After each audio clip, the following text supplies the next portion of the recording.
Hello students, SB ইনস্টিটিউটের YouTube চ্যানেলে সবাইকে ওয়েলকাম। WBCS 2023 প্রিলিমসের পরীক্ষা হয়ে গেছে, যেটার জন্য এতদিন এত প্রস্তুতি ছিল। আমরা দেখেছি যে পরীক্ষার যে প্রশ্নগুলো সেগুলো খুব যে কঠিন তাও না, আবার একেবারে সহজ তাও না। আর প্রত্যেক বছরের থেকে কোশ্চেনগুলো কিছুটা হলেও আলাদা এবং কিছু কিছু কোশ্চেন আছে বেশ কনসেপচুয়াল, ভালো করে বুঝে তবে অ্যান্সারটা দেওয়া সম্ভব।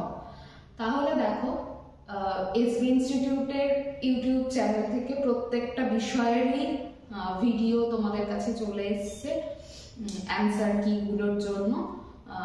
আমরা আমাদের সম্ভাব্য যেগুলো যেগুলো একদম সঠিক হওয়া উচিত সেই ধরনের অ্যান্সারগুলোই তোমাদেরকে দেব। এরপর সম্পূর্ণ পিএসসি সিদ্ধান্ত নেবে যে তারা কোনটা রাইট অ্যান্সার নেবে, কারণ কিছু কিছু প্রশ্নের মধ্যে কিন্তু বেশ কনফিউশন রয়ে যাচ্ছে যে কোনটা সঠিক হবে, সেটার মধ্যে কিন্তু একটু হলেও কনফিউশন মানে একটু ক্রিয়েট হচ্ছে কিছু কিছু অপশনের মধ্যে। তাহলে চলো আজকে জিওগ্রাফির কোশ্চেন নিয়ে আমরা আলোচনা করব। দেখো, সবার প্রথম যে প্রশ্নটা, ডাল উৎপাদনে ভারতে হেক্টর প্রতি সর্বোচ্চ কোন রাজ্য? তাহলে দেখো, এখানে অপশনে মধ্যপ্রদেশ রয়েছে, যেটা দেখে আমরা সবার প্রথমে মধ্যপ্রদেশ করব, কারণ 2022 অবধি যে ডেটাটা বলছে সেখানে কিন্তু মধ্যপ্রদেশই ডাল উৎপাদনে প্রধান। কিন্তু খুব রিসেন্টলি এটা চেঞ্জ হয়ে রাজস্থান হয়েছে, সুতরাং এটার উত্তর হবে রাজস্থান। এবার পিএসসি এটাকে মধ্যপ্রদেশও নিতে পারে, সেটা কিন্তু সম্পূর্ণভাবে পিএসসির ব্যাপার। তোমাদেরকে দুটোই বলে দিলাম যে 2022 অবধি কিন্তু মধ্যপ্রদেশই প্রথম ছিল। নেক্সট দেখো, পরের কোশ্চেন, রাউরকেল্লার লৌহ ও ইস্পাত কারখানা কোথায় অবস্থিত? কয়লা খনি অঞ্চলে, লৌহ খনি অঞ্চলে, কয়লা ও লৌহ খনির মধ্যবর্তী অঞ্চলে, না দামোদর উপত্যকায়? তাহলে এক্ষেত্রে দেখো, রাইট অ্যান্সার হচ্ছে কোনটা? কয়লা এবং লৌহ খনির মধ্যবর্তী অঞ্চল। এটা তো প্রত্যেকেই মোটামুটি ভাবে সঠিক অ্যান্সারই করতে পেরেছো, আশা করা যায় কোনো রকমের কনফিউশন নেই ক্ষেত্রে। নেক্সট দেখো, ভারতে যে বনভূমিতে অবাধ প্রবেশ মানুষের নেই সেটা কোনটা?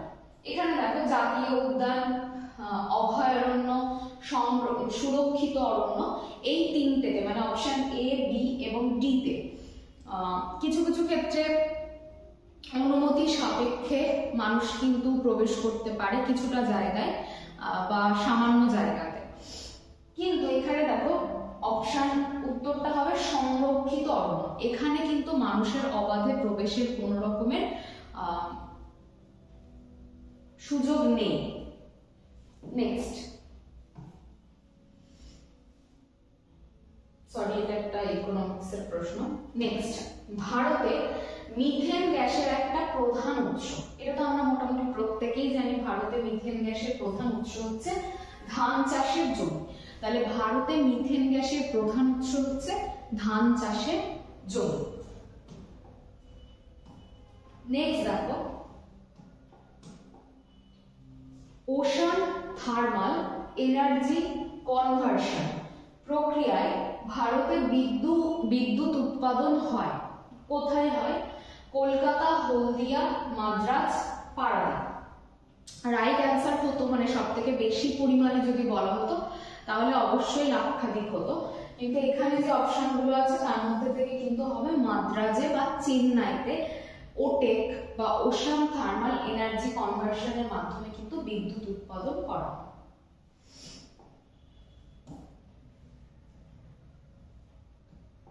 নেক্সট দেখো, গো পালনে ভারত পৃথিবীতে, এটা অবশ্যই প্রথম।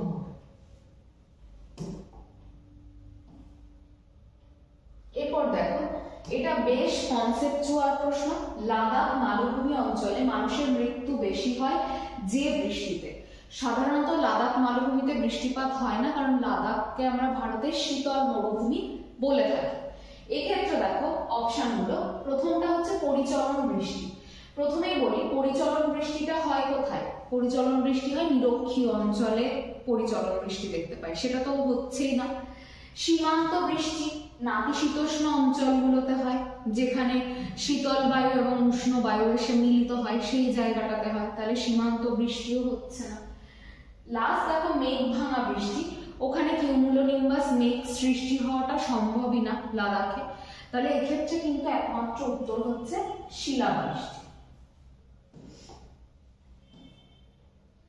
ভারতের কফি গবেষণাগার কোথায় অবস্থিত? এটা ভীষণ ইজি প্রশ্ন ছিল, সেটা হচ্ছে কর্ণাটকের চিকমাগালুর, যেখানে কফি গবেষণাগার অবস্থিত।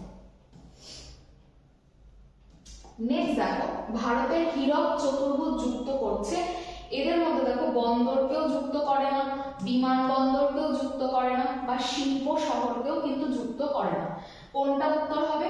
প্রধান 4টি মহানগরকে দ্রুতগামী পরিষেবা দেওয়া হয়, রেল পরিষেবা দেওয়া হয় কিন্তু। হ্যাঁ, তাহলে হীরক চতুর্ভুজ আমরা জানি যে রেল পরিষেবা দেয়, দিল্লি, কলকাতা, মুম্বাই এবং চেন্নাইয়ের মধ্যে দ্রুতগামী রেল পরিষেবা কিন্তু দিয়ে থাকে। ভারতের খাদ্য প্রক্রিয়াকরণ শিল্পে সবথেকে উন্নত কোন রাজ্য? উত্তর হবে অন্ধ্রপ্রদেশ। কোথায় ভারতের প্রথম সুতো কল স্থাপিত হয়? এটা তো আমরা প্রত্যেকেই জানি, কলকাতার ধূসুরিতে কিন্তু প্রথম সুতো কল স্থাপিত হয়। পূর্ব হিমালয় ভারতে যে ফলের চাষের জন্য প্রসিদ্ধ? দেখো লিচু, আম এগুলো তো হচ্ছে না, জলপাইও সেভাবে হচ্ছে না, তাহলে রাইট অ্যান্সার হবে কি কমলা। পূর্ব হিমালয় ভারতে যে ফল চাষের জন্য প্রসিদ্ধ সেটা হচ্ছে কমলা। পশ্চিমবঙ্গে ভারতের প্রথম কাগজের কল কোথায় স্থাপিত হয়? দেখো প্রথম কাগজের কল ভারতে শ্রীরামপুরে স্থাপিত হয়। যে বিপ্লবের সঙ্গে ভারতের ডিম উৎপাদন জড়িত, সেটার রাইট অ্যান্সার কি হবে? দেখো এগুলো একটাও হচ্ছে না, রাইট অ্যান্সার হচ্ছে রূপালী বিপ্লবের সাথে কিন্তু ডিমের উৎপাদন জড়িত, কারণ সাদা যদি হয় তাহলে কিন্তু সেটা হয়ে যাবে দুধ উৎপাদন বা শ্বেত বিপ্লব। দেখো দুগ্ধজাত দ্রব্য উৎপাদন ভারতে তুলনামূলকভাবে কম, কেন? দেখো এই কোশ্চেনটা বেশ কনফিউজিং আর কি, এক একজনের মতো এক এক রকমের উত্তর। এখানে দেখো যে কাঁচা দুধের চাহিদা বেশি, অবশ্যই এটা রাইট। বেশি লোকের দুগ্ধজাত দ্রব্য ক্রয় করার ক্ষমতা কম, এটা খুব একটা সঠিক তা কিন্তু বলতে পারছি না। আবার সি দেখো অধিকাংশ গরু শীর্ণ হয়, অবশ্যই অন্যান্য দেশের তুলনায়, মানে যে সমস্ত দেশগুলো ডেয়ারি শিল্পে খুব উন্নত তার তুলনায় ভারতের যে অধিকাংশ গরু তারা কিন্তু শীর্ণ হয়। তাহলে এখানে অপশন এ বি দুটোই মনে হচ্ছে সঠিক, তাহলে এখানে তো একমাত্র অপশনে এটাই করা যায় যে উপরের সব কারণগুলি, এছাড়া তো কোনোটাই অ্যাপ্রোপ্রিয়েট করে বলা যাচ্ছে না, যেহেতু এই দুটোই সঠিক। সেখানে অন্য তো 1 আর 2 নাম্বার যদি অপশন থাকতো আমি তাহলে সেটাই করতে বলতাম, কিন্তু এখানে উপরের সব কারণগুলি। ভারতের প্রধান তন্তু ফসল, এটা আমরা প্রত্যেকেই জানি, ভারতের প্রধান তন্তু ফসল বললে পাট হবে। আর যদি বলতো ভারতের প্রধান অর্থকরী ফসল তখন কিন্তু হতো কি কার্পাস। মানুষ জমি অনুপাত মানে, মানুষ জমি অনুপাত বলতে কি বোঝায় আমরা প্রত্যেকেই জানি, এখানে যা অপশন আছে তার মধ্যে থেকে এটা রাইট অ্যান্সার হবে দেশের মোট জনসংখ্যার সাথে মোট কার্যকরী জমির অনুপাতকে বোঝায় মানুষ জমি অনুপাত মানে। ভারতের বৃহত্তম কাগজ শিল্প কেন্দ্র কোথায় অবস্থিত? এটা হবে নেপানগর।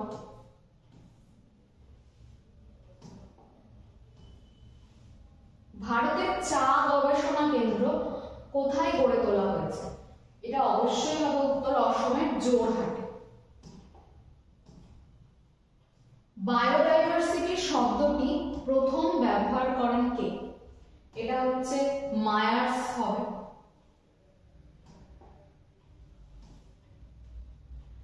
তাহলে দেখো